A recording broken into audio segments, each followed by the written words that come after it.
Hi guys, how to get voice chat on Roblox. Now open the Roblox app or website. Here's the mistake most people make. They skip the settings step entirely. Tap the three dots in the bottom right corner on mobile or the gear icon on PC, then select settings.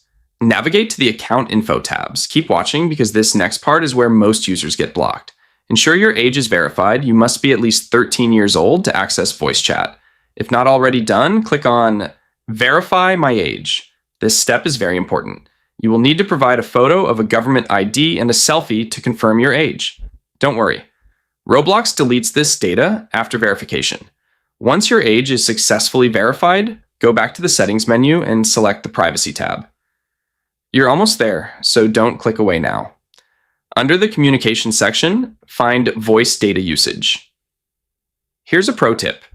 If you don't see the option, wait up to 24 hours after age verification for Roblox to activate it on your account. Finally, toggle the switch on for voice chat. That's it. You're now ready to talk with friends in supported games.